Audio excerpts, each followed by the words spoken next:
On WhatsApp, no one can see or hear your personal messages. Whether it's a voice call, message, or sending a password. To WhatsApp, it's all just this.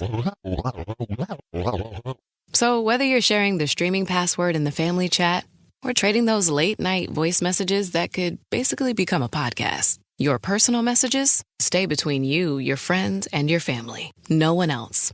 Not even us. WhatsApp. Message privately with everyone. Abercrombie denim is everything right now. Denim should feel like this. Confident, easy, like your butt has never looked better.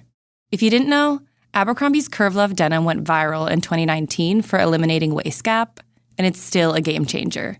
Between that and their classic fits with a straighter line from waist to hip, the perfect denim does exist.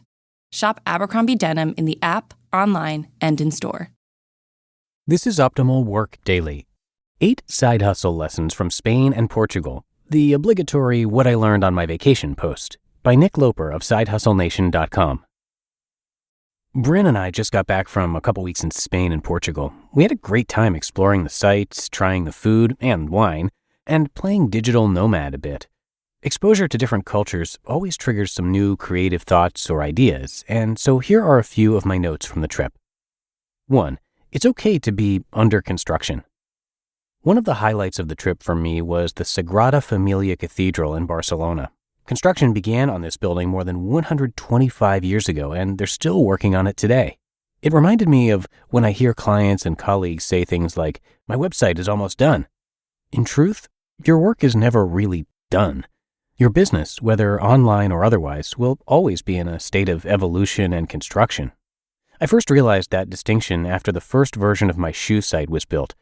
I was eager to be done, to start cashing checks instead of writing them, but I soon discovered that constant investment was required to improve and grow.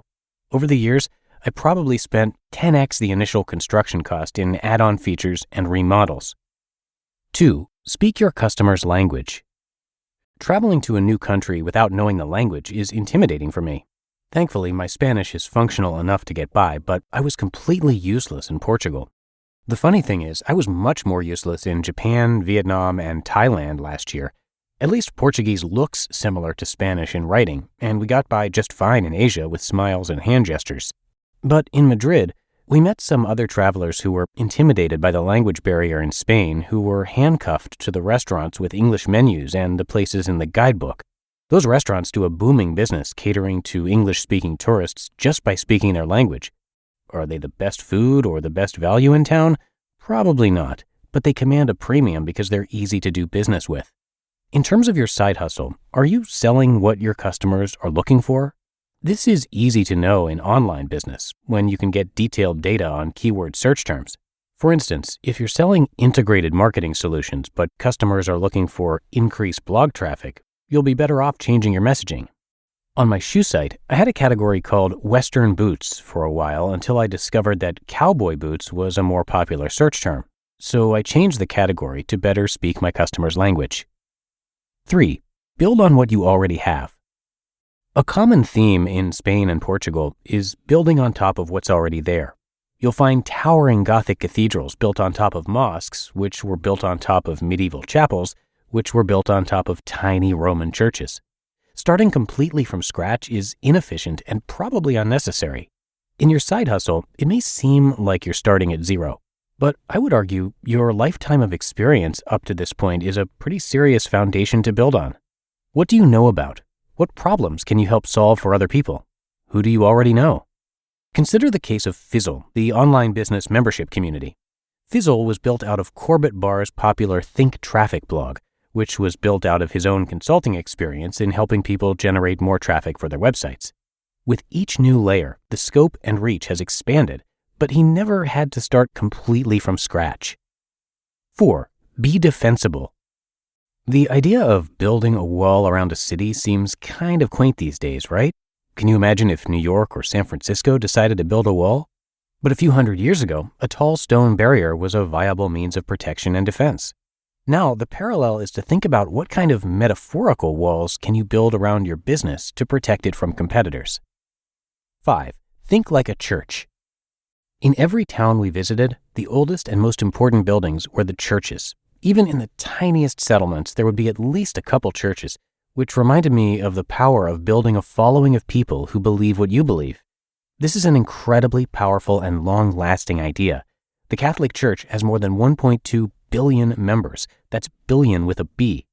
There's a reason Pat Flynn starts every podcast with, where it's all about working hard now so you can sit back and reap the benefits later, and why the Side Hustle show begins with, because your 9 to 5 may make you a living, but your 5 to 9 makes you alive. These are belief statements. People can get on board with them and identify with them. What beliefs do you share with your customers? 6. Be just strong enough. I found the horsepower in our Fiat Punto rental car woefully lacking. Even though I'm not a big sports car guy and I only drive a 4-cylinder at home, the little lawnmower motor engine barely had enough oomph to get us up a steep hill. In fact, even in first gear I spun the wheels and stalled out trying to exit a parking garage. Where's the torque? But the important thing about barely enough power is that it's still enough. It gets the job done. Similarly, in your side hustle, you might be waiting for the right time to launch a product or begin charging for your service. But my guess is you're already strong enough. I think of Bryn's photography business as an example. Her and her partner didn't have the portfolio or the top-of-the-line equipment to justify top-dollar wedding clients, but they had enough to get started, which is exactly what they did. 7. Give first. One interesting custom we found was in Portugal, where restaurants will put appetizers on your table without you ordering them. We found out this is not Portuguese hospitality, this is a sales tactic. If you eat them, they'll charge you. But all of a sudden, the willpower ball is in your court. It's much easier to say no to an appetizer when it's just words on a menu, an idea in your head, rather than when it's staring you in the face already on the table. Could you employ a similar tactic in your side hustle? Imagine instead of requesting a guest post on someone's blog, you sent them your article draft up front. Instead of telling people how you could help them, what if you showed them? One example that comes to mind is Brian Harris from videofruit.com, who, unsolicited, created a video version of one of Neil Patel's most popular infographics. That free gesture turned into a long-term paid contract. Carrie Smith employed a similar tactic in writing for free for her target clients before charging to show her value up front. 8. Take a break. In both Spain and Portugal, many restaurants and shops we wanted to visit were closed, sometimes for just a few hours, sometimes for the full day. They take the lifestyle part of lifestyle business seriously. And on the flip side, the few businesses that were open during these off hours and off days had a well-earned monopoly. In our side hustles, taking a siesta from work can be easier said than done, but I think there's some value in it. Take some time to recharge, refocus, and plan your next steps. On the trip, I didn't work as much as I thought I might, but it's okay, because I wrote a lot of notes and ideas for content and projects to tackle now that I'm back at home. And now, to get to it. You just listened to the post titled 8 Side Hustle Lessons from Spain and Portugal, the obligatory What I Learned on My Vacation post, by Nick Loper of SideHustleNation.com.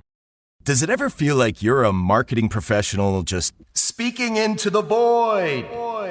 Well, with LinkedIn ads, you can know you're reaching the right decision makers. You can even target buyers by job title, industry, company, seniority, skills. Wait, did I say job title yet? Get started today and see how you can avoid the void and reach the right buyers with LinkedIn ads. We'll even give you a $100 credit on your next campaign. Get started at linkedin.com/results. Terms and conditions apply. The Jack Welch Management Institute at Strayer University helps you go from, I know the way, to I've arrived with our top 10 ranked online MBA. Gain skills you can learn today and apply tomorrow.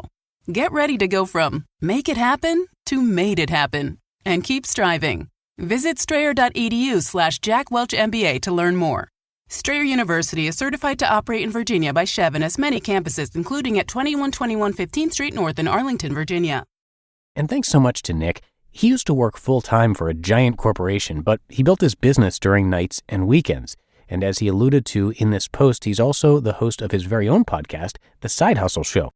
It's geared toward part-time entrepreneurs looking for actionable tips to start or improve their businesses.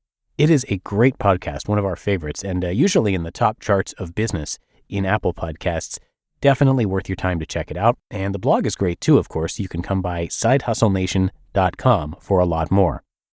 And to you, our listener, I thank you so much for being here with me each and every day. That is, of course, how we can keep this show going. So have a great rest of your day and start to your week, and I'll be back again with you tomorrow. And that's where your optimal life awaits.